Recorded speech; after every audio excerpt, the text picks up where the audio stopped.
Welcome back, everyone, to another episode of College Hockey Talk. On today's podcast, I welcome back a very special guest. She is a fifth-year player on the UNH women's hockey team, Emily Rickwood. Thank you so much for coming back on the podcast, Emily, and how's everything going? It's been going pretty good so far, yeah, and thank you for having me back on here. Well, obviously, it's been 2 years since we last had you on the podcast. How have things been for yourself since we last talked? Because it seems like you've become somewhat of a celebrity since we last had you on with all the viral videos you've been making. Oh, yeah, it's been going good.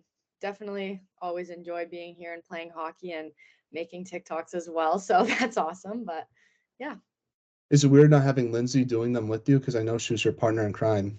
yes, it's very weird, especially we were roommates my entire time here, so not having her around has been tough.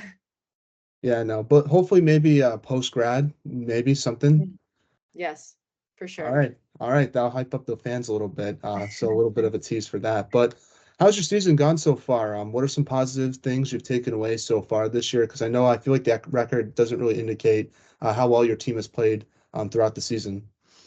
Yeah, I think obviously kind of like you said, our record hasn't been as great as we would hope, but it is a long season. So when it comes down to playoffs and stuff, we're just hoping we can come together and kind of pull together some wins. And I think a big thing for our team this year has been we've been focusing a lot more on like the mental aspect of the game, which I think is really important. We have a team sports psychologist that we're meeting with and everything. So that's been a huge help. And I think that's been like a big transformation for us. And you guys got to go to Minnesota recently. Talk about that trip and what it was like playing St. Cloud State in Minnesota, some of the best teams in the country. And do you think that's going to help you guys out as you start playing conference games once again in the second half? Yeah, I definitely think it was a great trip. It was awesome to go out to Minnesota and see what that was like. And again, they were great teams. So I think that just brings our compete level up higher. And that's what we're going to need to um, see and know how to play against when it does come to playoffs. So I think that was really good preparation for us. And I think it was unreal being able to play them, and especially University of Minnesota. We had like 2,300 fans, which is something like our team has never played in front of before. So it was overall a really cool experience.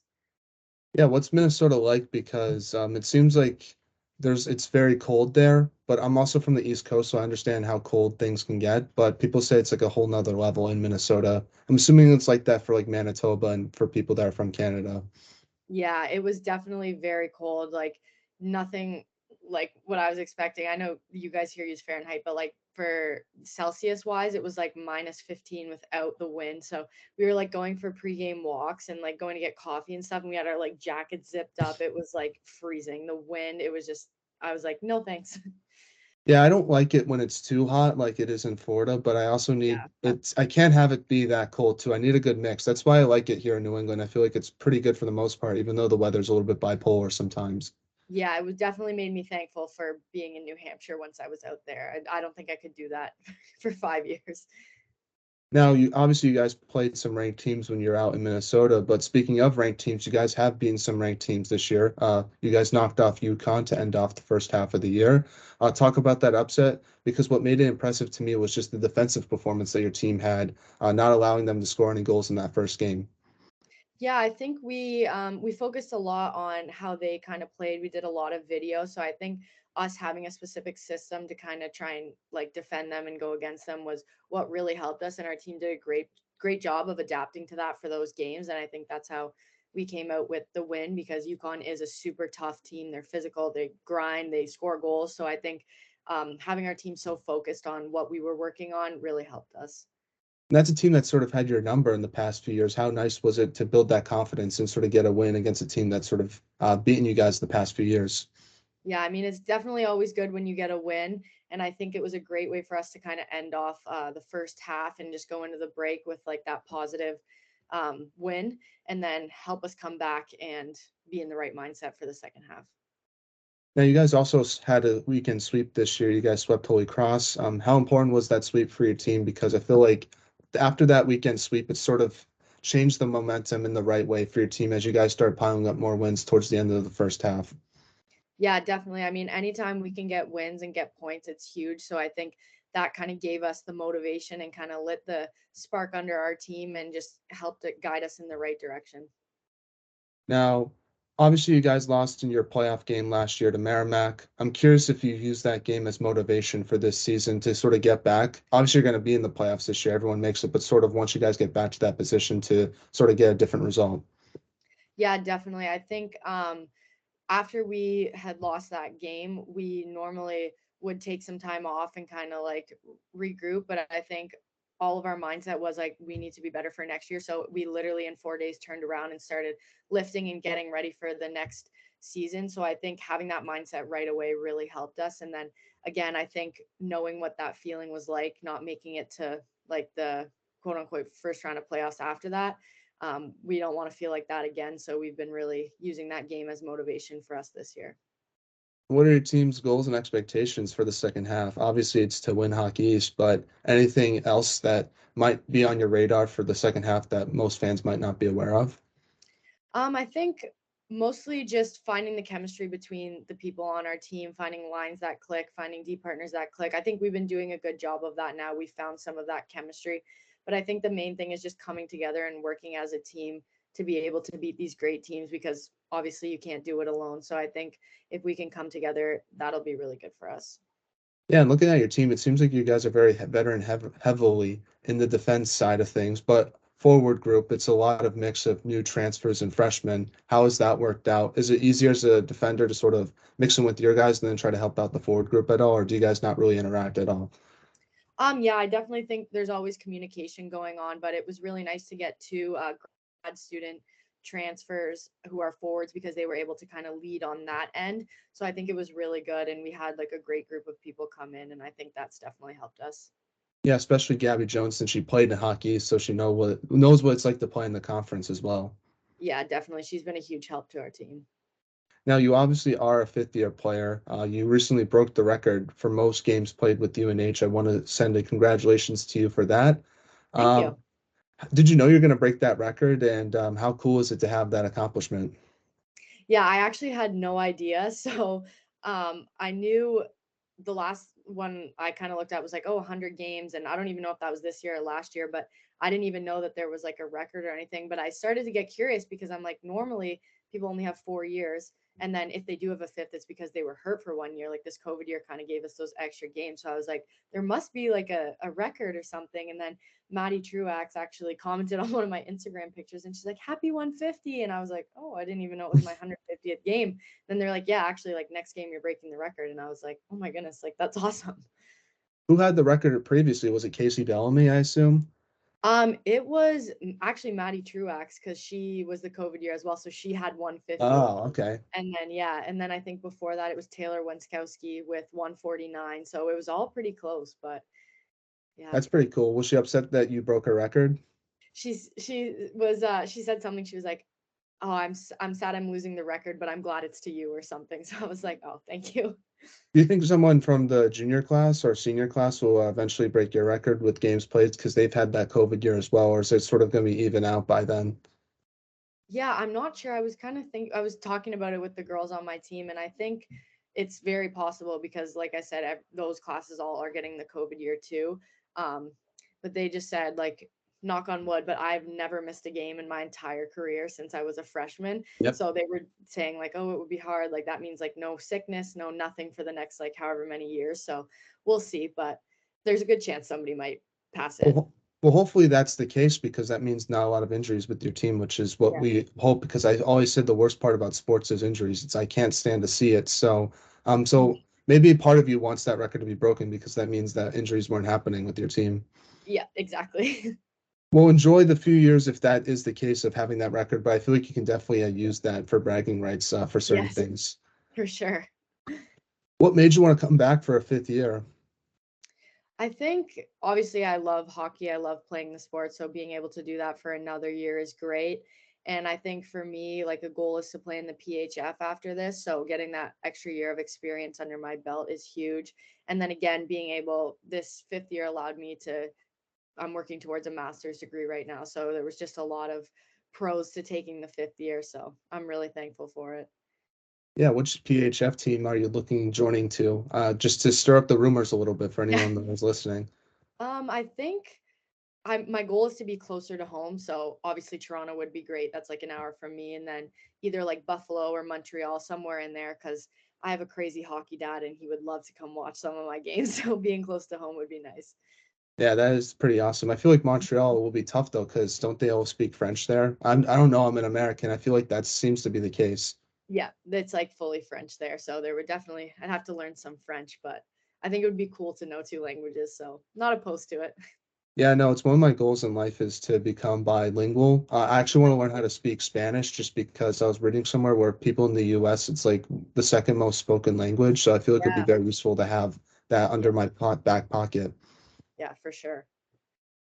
Now, I sort of asked this a little bit towards you, but what is your mindset heading into the rest of this year? Because you know it's your last year. Is it sort of like trying to just enjoy each game that you play?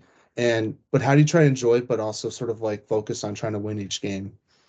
Yeah, I think for me, it's just kind of like leaving everything out there. Like, I have nothing to lose. I just want to obviously win. And I think I don't want to take any day for granted because once this ends, I'm going to have to become an adult. So I just want to kind of cherish every day and help the team in as many ways as I can, whether that's blocking shots or anything like that. I just want to help them out and win and, yeah, end on a good note. Now, one thing I've noticed about your team is you guys are very physical, especially on the defense side of things. You guys aren't afraid to take checks and also deliver some at times, even though I technically know it's not allowed. Is Yeah. that sort of a playing style you guys work on, or does it sort of just happen? I was curious about that. I think it's definitely something we kind of engrave in our heads because it is really hard to play against teams that are physical. So we've kind of taken what's been hard for us and tried to flip it around. Like I know UConn is always a very physical team, so we always have a hard time with that. So we've kind of said, why don't we start doing that? So we really focus on like using the body and getting under people's hands and stuff, and not just using our sticks and taking penalties. So I think it's something we have definitely incorporated in our play the last couple of years. What's your stance on body checking in women's hockey? I mean, I think it would be good and cool because I feel like most of the time that's the draw towards men's hockey. Like when I post TikToks and they're like, "Oh, well, people don't watch women's hockey because there's no checking or no fighting." So, I mean, I that's a challenge I would be willing to take, but I know there's a lot more like medical and health reasons. Like we have weaker necks, and so I don't know what it is, but like there is more to it. But I think it would be cool to incorporate it, and hopefully that would maybe get more fans. Yeah, I just think you would have to start off like really young. Like it would for like your generation of hockey players, you probably wouldn't be able to do it since you Right. can't sort of implement that stuff right when you're in college. I feel like you sort of have to teach young players how to check when they're like 8 to 10 years old. So then they know how to do it correctly and it Yeah. will prevent less injuries. I just want it from the refereeing standpoint where I feel like sometimes refs can take control of a game based on what their stance is on body checking. Because I've noticed that some referees are very lenient towards it and they sort of allow it to happen and other refs aren't. And I feel like if a ref's very strict about it, then they call a lot of penalties. And then if a team has a good power play, they can win the game that way. But if ref is very lenient on it, a team can sort of get away with dirty plays. And I feel like if you allow it, then it'll sort of make the game safer, but also make the game easier to sort of referee and control because the team wouldn't use checking to their advantage or disadvantage. Yeah, I agree 100%. That's like the main thing for us is like, all right, we don't know what the refs are going to be like. Like, let's just be physical. We're not going to be dirty or do anything like stupid, but just use your body and like we'll kind of play off of them and see. But like in Minnesota, like they let us play. Like there was some full on body checks and they let us play, but like we loved it. We were like, yes, because we were giving them and we were also like getting them. But like it was a good balance. And we were like, this is like why there's so many people watching, like people are cheering, like it was crazy. So I definitely think it would be a plus to have. Did you deliver any big body checks last weekend? I did not. I just was like, I did take a few, but I was like, I was too nervous to get hurt. So I was like, I'll let the bigger girls on our team who are like 5'10", 5'11". I was like, you guys got it. Yeah, yeah, no, I totally get you on that. Any big checks though in your career at all? Because I feel like some players accidentally deliver some by mistake, which is somewhat funny to watch sometimes. Yeah, definitely unintentional, but there's been a few when like I'm going to step up to intercept a pass in the neutral zone and it's just like a big collision and I'm like, I'm so sorry, but gotta go. So definitely some. Yeah, one of the best, I shouldn't say the best, but one of the best women's hockey photos I've ever seen was from a UNH women's hockey game where Tamara Theoris, I don't know if you remember this from Penn State. It was like the legit, like it was a legit body check photo from women's hockey. I'm like, that's pretty cool. So Oh, yes, yes, I shout out to do. Stu Horn. He was the one who took that Yes. picture. But that was Yeah. like one of the coolest women's hockey photos I've ever seen. Yeah. Yeah, I remember that. That was great. Now, obviously, talk about what it's like playing in Hockey East this year and how it's developed since you've been a freshman. And what's it like? What's the playing style like compared to other conferences that you've played against in the ECAC and obviously the WCHA? I think Hockey East, being in it since a freshman, I've noticed it is such a tight conference. Like any day, whatever team shows up, they're gonna come away with the win. So it's like it's such a close. You never know who's gonna kind of win. So I've been thankful for that because it's great competition every single game. And I think um I find in the Hockey East it's like more it's smaller players, more like skating shifty, I guess. And then once you get to like the ECAC, they have like a bunch of like taller girls and all that stuff. So they're still all skilled and shifty and everything, but I feel like it's difference in like physicality, if that makes sense. Like I don't find a lot of Hockey East teams are physical like to play against for the most part. Some are, but definitely like other conferences I feel like use their body more and that kind of stuff. Yeah, I feel like some teams in Hockey East rely more on their speed and skill, and then other Yeah. teams rely more on their physicality. Like you guys, UConn, I think Maine's one of those teams, and Yeah. Vermont. But then Yeah. like Northeastern, BU, and BC, the Boston schools, they're more Yeah. speed and skill based from what I've noticed. Yeah, exactly. Like I definitely agree with that. So I think it's been a good variety and I've been able to see a bunch of teams from different divisions. So it's been great.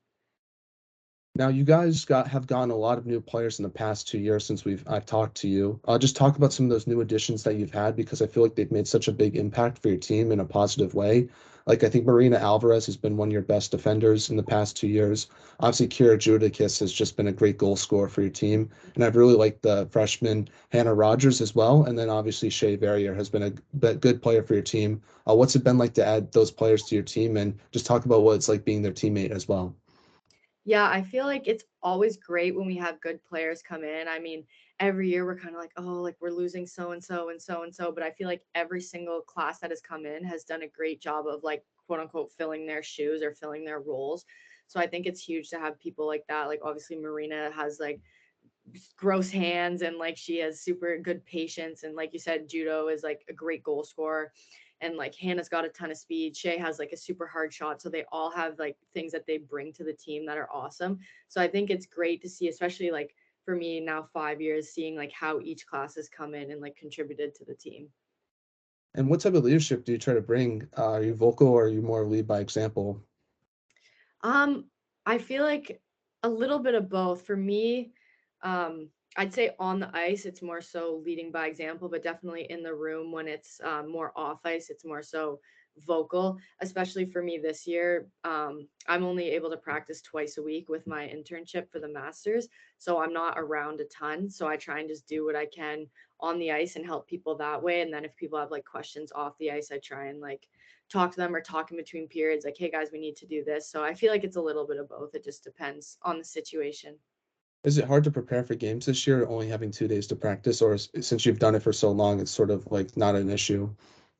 I think it was more so like mental for me because I was like normally Fridays for like the last 3 years. I think I haven't had any classes, nothing. So it was like sleep in, go to the rink, like do the pregame skate, all that stuff. But now like I'm at the school from 7 a.m. till 2:30. So that's like kind of exhausting. So I was nervous that I wasn't going to be able to like have energy for the game. But I think just kind of getting into the routine, I've been able to kind of balance it, but it was definitely a challenge at first. What have you been studying this for your internship? So I've just been shadowing a health and a phys ed teacher. So I'll just come out with my degree for teaching through K to 12. Oh, that's awesome. Do you want to be a gym teacher after college? Yes, I do. Sports all day. It's the best job ever. That's awesome. Any particular grade or like, is it more just like you don't care? Because I would much rather teach high school or college because I feel like younger kids are just not for me, because I would just feel like I couldn't handle their energy. Yeah, so I was at an elementary school last semester and it was definitely a lot. It's great because they literally think you're like a superhero, but they always want like hugs and all that stuff. So and for me, I don't have a lot of patience, so like breaking stuff down wasn't my thing. But now I'm in a middle school and I'm like loving that age because they're still young enough that they're not like, oh, I'm too cool for you, but they're not like too young where you have to like really like slow things down for them. So I'm loving like this grade 6 to 8 right now. That's good. That's good. Yeah, I don't want to think about my middle school years because that was pretty Yeah. awkward for yours truly. Yeah. So we're now in the non-hockey segment where I ask you some non-hockey questions just to get to know you a little bit more off the ice. Now, this is sort of a hockey question, but I have to ask. I was at one of your games a few weeks ago, and your goaltender Nikki Harnett does this weird stretch thing where she like Yes. bends her back. Is it Yep. weird to watch? Because I was very afraid she was going to break her back after doing that.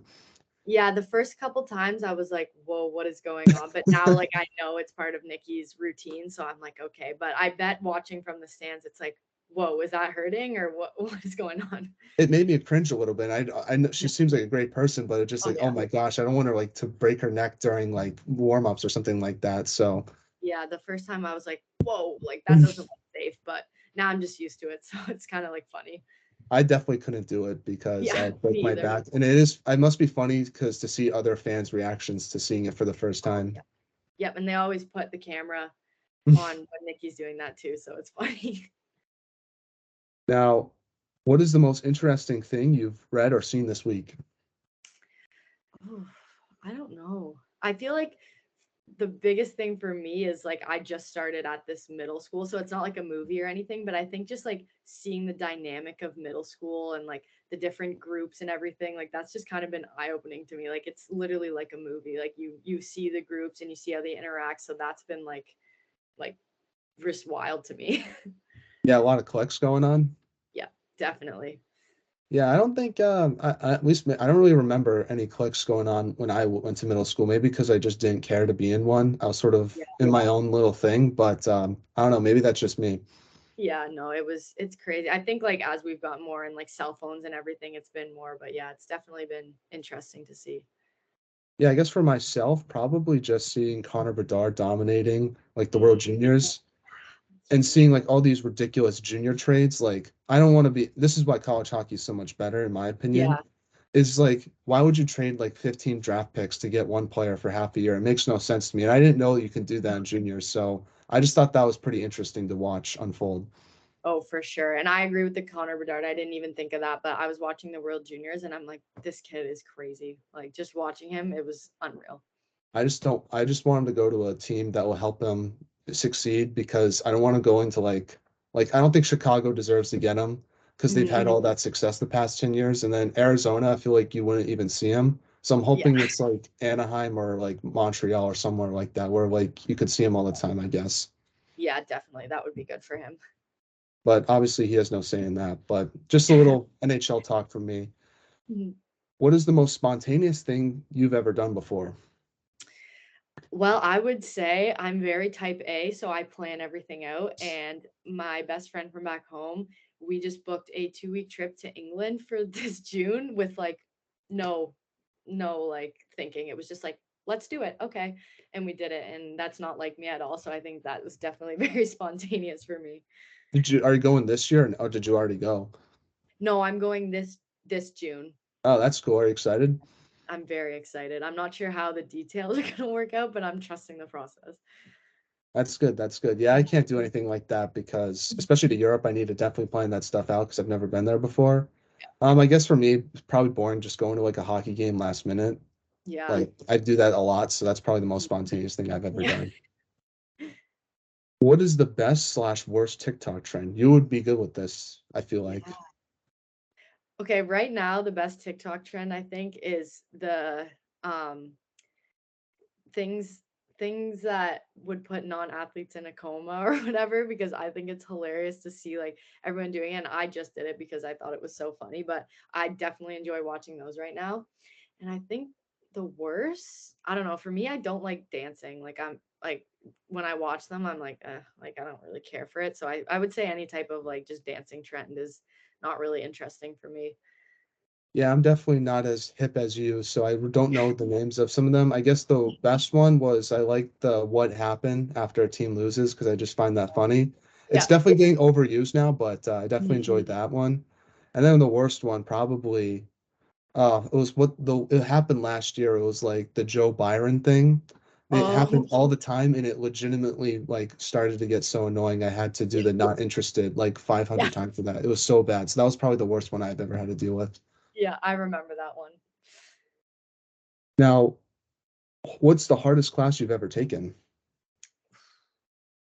I would say anatomy and physiology. That was like a full year class and it was all memorization. It was like a 300-person lecture and there was just like 3 exams and a final and it was like you're on your own, like good luck. Uh, Quantitative reasoning. That was the toughest one. It's a math class, and yeah, that took. I had to work so hard just to get like a B minus in that class. So I can't even imagine. it's funny because like I've worked less hard to get A's in other classes, and those the hardest I ever worked, and I got a B minus. But I was so happy about it. So Yeah, always found that funny. yeah, that's a win. Who is the most underrated female hockey player in Hockey East? I thought that was an interesting one to ask you. Ooh. Um, I mean, from other teams, I'm not really sure, but I would definitely say Annie Berry on our team because she works so hard and she has such a good shot and she's so fast. And I feel like if you understand hockey, you like obviously you do and you like see it and you can notice it on the ice. But for someone who's just like a spectator watching, I don't think it goes as noticed like how hard she works. But I feel like she is so good. She's always in the right spots, and I feel like she's very underrated. I guess I'll go with another UNH hockey player. I'll go with Brianna Brooks. I feel like she's always in the top 20 in scoring, yet no one really talks about her Yeah, when we talk about the top hockey East players. So I'll probably go with her. yeah, that is true. I agree with that also. Speaking of teammates, I know it's been a couple years, so I got to ask who has the best style on the UNH women's hockey team. Obviously, you're still number one. It's been Yeah, 5 years running, but yeah. besides yourself, who would you say has the best style on the team? Ooh, I would s- I would still have to say Tam because she puts so much time and effort into her style. Like her sock tape is like a 5-minute process and what else? Oh, she like sharpied her skates so the yellow wasn't showing. Like she's very particular, so I would have to say her. Who has the worst tape job on the team? Like, what's one tape job that like legitimately bothers you when you see it? I would also have to say Tam because she does like the full, what is it called? Sock. Like she brings it Yeah. all the way up to like that. I'm just like, I don't, the puck never goes up there. I don't understand that. But, and sometimes Nicole Kelly, she has like like 2 strips of tape. I'm like, what is the point of even having that on? But Yeah, I always don't like the ones where people put like basically barely put any tape on their stick. It's like, yeah, what's the point of having it? The thing that would bother most people with my tape job is I wanted tape where I can, or with a stick handle, because I wanted my gloves to hold a piece of tape because I feel like I could grip the stick better for shots. And I think people would hate that. So that's so a lot of people would probably hate my tape job. yeah. And then who has the best social media on the UNH women's hockey team, in your opinion? Mm, I mean, I don't know. Honestly, not a lot of girls on our team post besides like I'm one of the only people that like post consistently, but I would say Marina. She has like I think 10,000 followers on TikTok. She's pretty active on Instagram, so I would say Marina. Oh, nice, nice. Hmm. And then last non-hockey question is if you could have lunch, I guess I already asked you this last time, but you can say it with another actually let's do it sort of which if you could have lunch with anyone in just any hockey player in the world, who would you pick? Hmm. I mean, I feel like I'd be so basic to say Connor Bedard, but he's I I don't feel know. like he would, no offense to him, I feel like he'd be boring to talk to because he's only 17 and he's just hockey, Yeah, hockey, hockey. So that would be that's my one thing with the about him. That's why I would go with Wayne Gretzky because he's super oh interesting, great yeah, hockey player, and I would feel like he would be fun to talk to. yeah, that is true. I also feel like Austin Matthews or Mitch Marner or someone who's like young on the Leafs, like it would be fun to talk to them and just be like, what is the experience like? Yeah, that would be pretty cool. And because like I would love to have lunch with Connor McDavid. I think he's Mhm. incredible. but I also feel like he's also like might be one of the most boring people like of all time. Because I don't know if you saw that video of him like t showing his house. It was like a No, YouTube I didn't. video. Oh, if you ever find it, feel free to watch. It's basically he does a house tour of like Oh, his mansion in Edmonton, and it's just funny to see him because he's like so awkward throughout the whole thing. But I love yeah, Connor McDavid, and if he ever wants to, I know he never played college hockey, but if he ever wants to join the CHT, he's yeah, definitely. I'll make an exception for him, even though that probably never happened. yeah. No, I'm gonna go look at that video after this for sure. Now, getting back to some hockey questions now. First one is, what's been your thoughts on the podcast since we last had you on? It's been a couple of years. It's awesome to see the growth that you've had from a social media aspect, but also just from a hockey aspect. I feel like you've become a much better player since we last had you on, both offensively and defensively. I'm curious what your thoughts on how we've grown since then.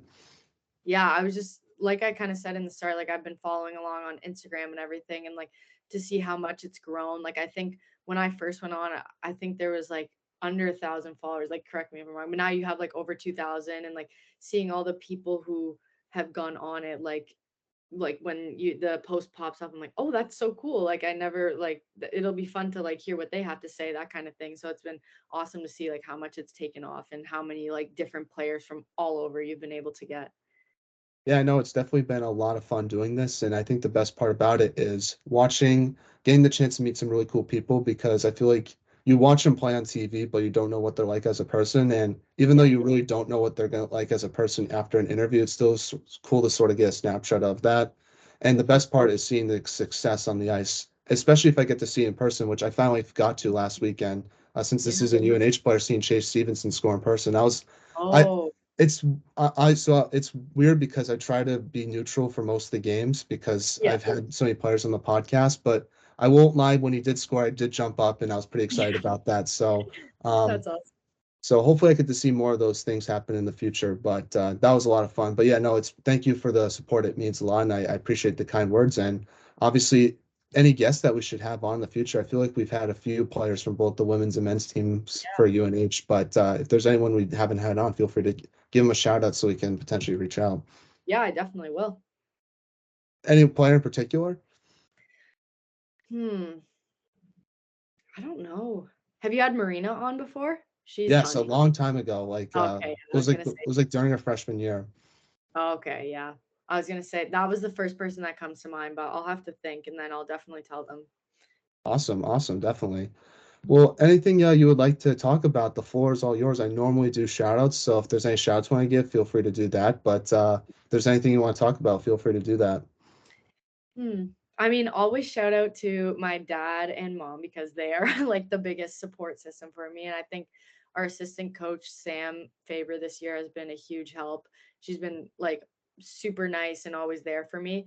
And I think like I kind of mentioned it before, but I think like something that is so big that our team especially has been focusing on this year is like the mental aspect of it. And like seeing the sports psychologist has like changed my life or like it sounds dramatic but like it has been so great and I've learned so much about like the game and like why I react to things and like I would 100% suggest it to any athlete in college. So I think that's been huge. That's the only thing that I would add to that.